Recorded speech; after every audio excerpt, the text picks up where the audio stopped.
The city had always been my playground, its abandoned buildings and forgotten spaces my personal treasure trove. As an urban explorer, I'd thought I'd seen it all: crumbling factories, deserted subway stations, even a few old bomb shelters from decades past. But nothing could have prepared me for what I stumbled upon that fateful night in late autumn. I'd been tipped off about an old industrial complex on the outskirts of town. The place had been shuttered for years, its chain-link fences overgrown with weeds and its concrete walls adorned with layers of graffiti. As I slipped through a gap in the fence, the chill night air nipped at my exposed skin, and I pulled my jacket tighter around me. The beam of my headlamp cut through the darkness, revealing the hulking silhouettes of rusted machinery and collapsed roof panels. Making my way through the derelict building, I kept my senses sharp, always on the lookout for unstable floors or potential hazards. It was then that I noticed something odd: a faint draft coming from what should have been a solid wall.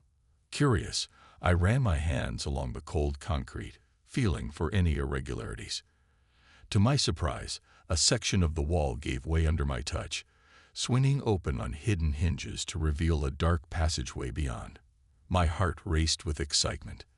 This was the kind of discovery urban explorers dream about: a secret door, a hidden passage, the promise of the unknown. Without hesitation, I stepped through the opening, my headlamp illuminating a set of metal stairs descending into darkness. The air grew cooler as I made my way down, the sounds of the city above fading away until all I could hear was the echo of my own footsteps and the steady rhythm of my breathing. At the bottom of the stairs, I found myself in a vast underground chamber that defied belief. The beam of my headlamp couldn't reach the far walls, and the ceiling stretched high above me, lost in shadow. This was no mere basement or fallout shelter. It was an entire complex hidden beneath the city streets. The floor was smooth concrete, and I could make out the outlines of what looked like military-grade equipment scattered throughout the space. As I ventured further into the underground facility, my sense of wonder slowly gave way to unease. Everything was too clean, too well-maintained for a truly abandoned site. And then I heard it, the unmistakable sound of booted feet approaching from multiple directions. Before I could react, bright floodlights blazed to life, momentarily blinding me. When my vision cleared, I found myself surrounded by a squad of armed soldiers, their weapons trained on me with unwavering precision. "Don't move," barked a gruff voice. "Hands where we can see them." I complied, my mind reeling as I tried to make sense of the situation. This couldn't be real. A secret military base beneath an abandoned factory. It was like something out of a movie or a video game, not the kind of thing that happened in real life. And yet, as the soldiers closed in around me, their faces grim and their weapons very much real, I knew that I had stumbled into something far beyond my usual urban exploration adventures. They zip-tied my hands behind my back and marched me deeper into the complex. We passed through a series of heavy blast doors, each one sealing shut behind us with an ominous finality. Finally, we entered what looked like a command center, filled with banks of computers and large screens displaying data I couldn't begin to comprehend. At the center of it all stood a man whose very presence exuded authority: salt and pepper hair cropped short, piercing eyes that seemed to look right through me, and the insignia of a major on his uniform. "I am Major Rogers," he said, his voice calm but laced with an undercurrent of steel. "And you, Mr. Daniels, have wandered into a situation you cannot possibly understand." He paused, studying me intently before continuing. "But understand it you must, because now that you're here, there's no going back. Welcome to the front lines of a war that officially doesn't exist." As Major Rogers began to explain, my world tilted on its axis. He spoke of entities lurking in the tunnels below, of a secret war that had been raging for decades right beneath our feet. He showed me readouts from devices he called spectrometers, capable of detecting beings that were otherwise invisible to the human eye. With each revelation, I felt my grip on reality slipping, replaced by a growing sense of terror at the truth of what lay hidden in the darkness beneath our city. As I stood there, trying to process Major Rogers' words, the world around me erupted into chaos. Alarms blared, their piercing wail echoing off the concrete walls of the underground complex. Red emergency lights began to pulse, casting an eerie glow over the suddenly frantic faces of the soldiers around me. "We're under attack," someone shouted, and just like that, the room exploded into action. Major Rogers barked orders, his calm demeanor replaced by urgent intensity.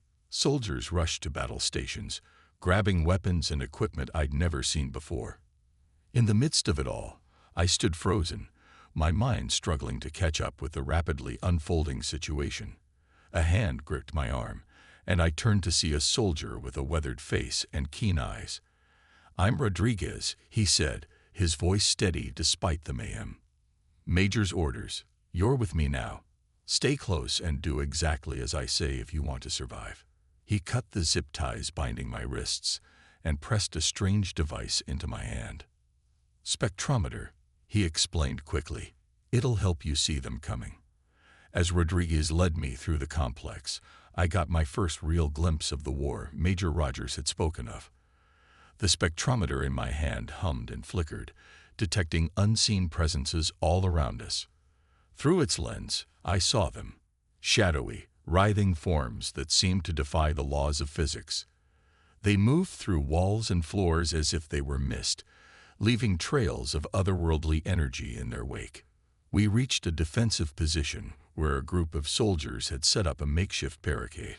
Rodriguez pushed me behind cover and handed me a weapon, some sort of advanced rifle that felt unnaturally light in my hands. "Point and shoot," he instructed. "The ammo's designed to disrupt their energy patterns. Don't hesitate. They won't." The battle that followed was like nothing I could have imagined. The entities swarmed our position, their presence announced only by the frantic beeping of our spectrometers and the occasional glimpse of shadowy movement. Soldiers around me fired into seemingly empty air, their weapons discharging bursts of energy that crackled and sparked.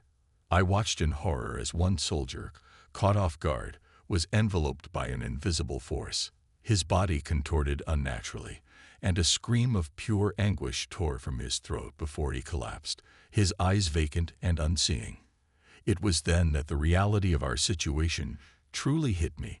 This wasn't just a battle, it was a fight for the very essence of our existence. As the onslaught continued, I found myself firing alongside the soldiers, my urban explorer's curiosity replaced by raw survival instinct.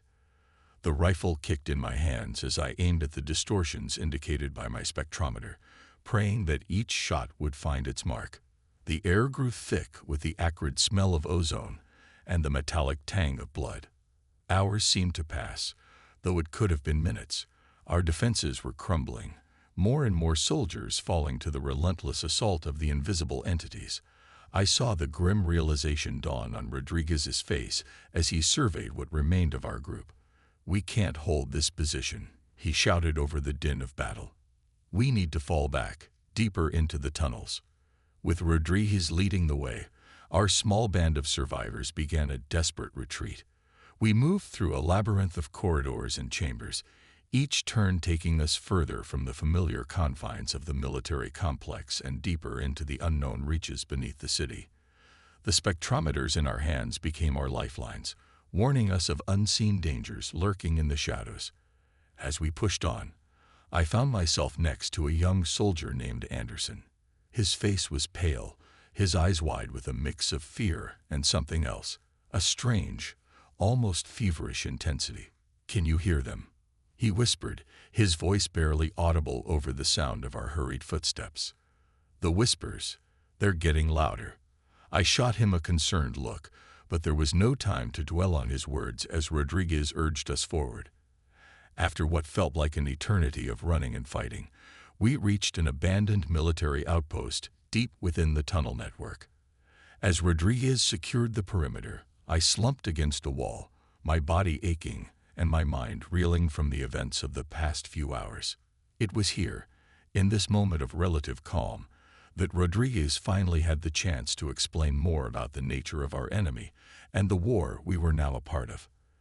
As we pushed deeper into the sprawling underground network, the weight of our situation bore down on us like the countless tons of earth above our heads.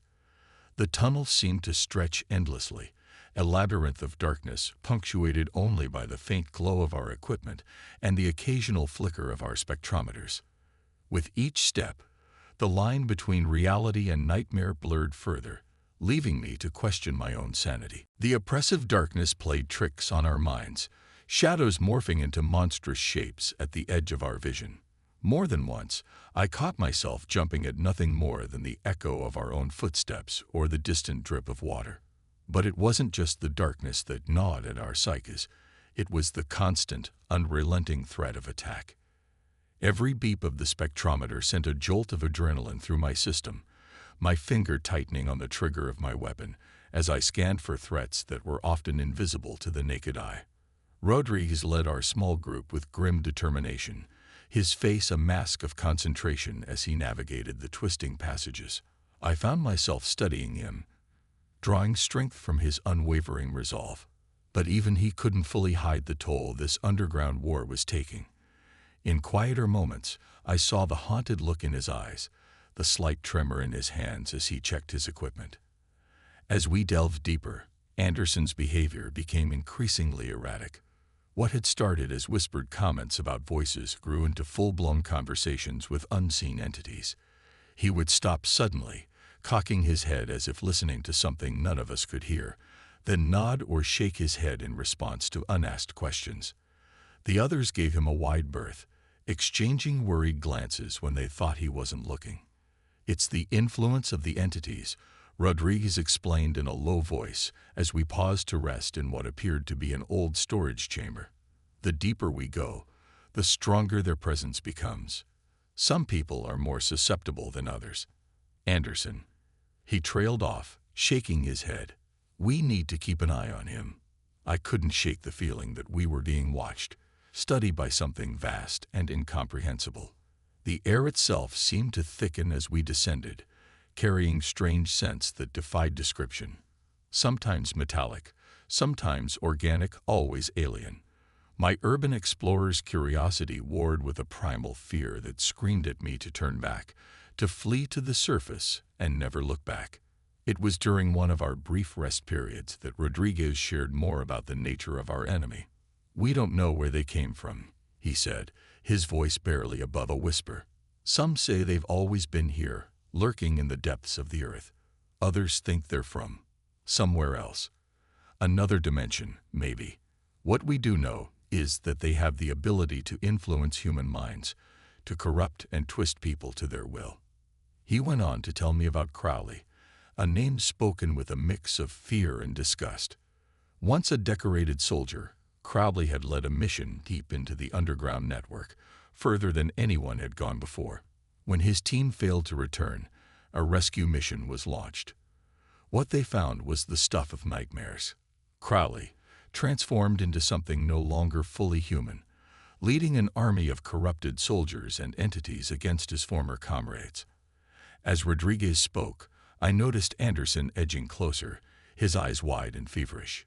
"He saw the truth," Anderson muttered, an unsettling smile playing at the corners of his mouth. Crowley understood. "The voices. They're not lying.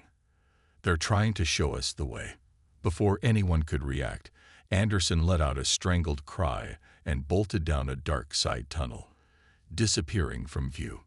Rodriguez cursed, ordering 2 of our remaining team members to go after Anderson, while the rest of us continued on our original path. As we moved forward, now even more on edge, I couldn't shake the image of Anderson's face in those final moments. The manic gleam in his eyes, the eerie smile that seemed to stretch just a bit too wide to be natural. Our journey took us through chambers that defied explanation.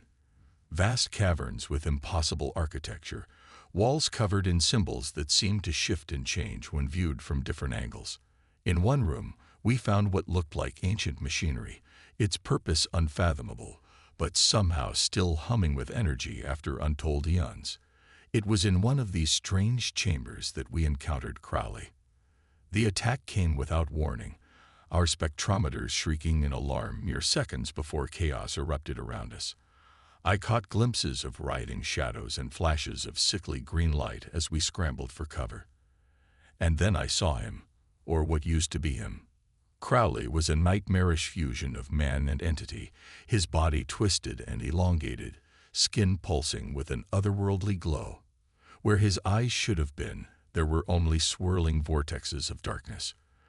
When he spoke, his voice resonated on multiple frequencies, sending shivers down my spine. "Brothers," he called out, arms spread wide. "Why do you resist? Embrace the truth.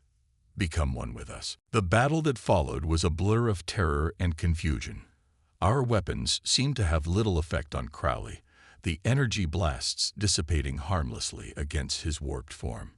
He moved with impossible speed, lashing out with tendrils of shadow that left burning welts on anything they touched. I fired blindly, my training forgotten in the face of this abomination. In the chaos, I saw Anderson emerge from a side passage, his face contorted in a rictus of ecstasy. Without hesitation, he turned his weapon on us, screaming about ascension and the glorious future that awaited those who joined with the entities. Rodriguez shouted a warning, but it came too late. Anderson's shots found their mark, taking down 2 of our team before we could react. As Crowley closed in, his form seeming to grow larger and more monstrous with each passing moment, I felt a surge of hopelessness. How could we possibly stand against something like this? It was Rodriguez who rallied us, his voice cutting through the din of battle. "Fall back," he roared. "To the temple chamber. Move." Somehow, in the midst of the madness, Rodriguez and I managed to break away, sprinting down a narrow passageway that seemed to descend at an impossible angle. Behind us, I could hear the sounds of pursuit, the inhuman shrieks of Crowley and his corrupted followers, the pounding of feet, and always, the maddening whispers that seemed to come from the very walls around us. As we ran, gasping for breath in the stale underground air, I realized with a mix of terror and awe that we were approaching something monumental. Ahead, I could see the outlines of massive stone structures, their surfaces covered in glowing symbols that pulsed with an otherworldly rhythm. The air itself seemed to vibrate with energy, and I knew, with a certainty that defied explanation, that we were about to confront the source of it all, the truth that lay hidden in the depths beneath our unsuspecting city. As Rodriguez and I stumbled into the vast chamber housing the ancient temple, the air around us seemed to crackle with otherworldly energy. The structure before us defied description. A massive edifice of impossible geometry, its surfaces adorned with pulsating symbols that hurt the eyes to look at directly. The temple seemed to exist in a state of flux, parts of it phasing in and out of reality as we watched. "My God," Rodriguez breathed, his normally stoic demeanor cracking in the face of this impossible sight. "This is it, the source of everything." As we cautiously approached the temple entrance, the whispers that had been haunting us throughout our journey grew louder, coalescing into a cacophony of alien voices that resonated within our skulls. I clutched my head, fighting against the pressure building behind my eyes. Through the haze of pain, I saw Rodriguez doing the same, his face contorted in a grimace of agony and concentration. We pushed forward, each step feeling like we were moving through thick cirrus. The entrance loomed before us, a gaping maw of darkness that seemed to pull at the very fabric of reality. As we crossed the threshold, the world around us shifted, and suddenly we were somewhere else entirely, a vast chamber that couldn't possibly fit within the confines of the temple we had seen from the outside. The walls of this inner sanctum were alive with moving images, depicting scenes from Earth's history alongside vistas of alien worlds that no human eye had ever beheld. And at the center of it all stood a pulsating orb of energy, its surface a swirling maelstrom of colors that defied the visible spectrum. "The Nexus," Rodriguez said, his voice filled with awe and terror in equal measure. "This is what they've been protecting, what they've been fighting for." As we stood there, transfixed by the sight before us, the truth of our situation began to unfold in my mind, like the petals of some eldritch flower. The entities we had been fighting weren't invaders from some other realm. They were guardians, protectors of a cosmic secret that had existed on Earth long before humanity took its first stumbling steps.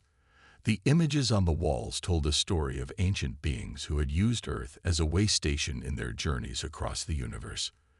They had created the Nexus as a bridge between dimensions, a tool to reshape reality itself. But something had gone wrong, and they had been forced to abandon their work, leaving behind guardians to protect the Nexus from those who might misuse its power. Humanity, in its ignorance, had stumbled upon this cosmic legacy and misinterpreted it as a threat.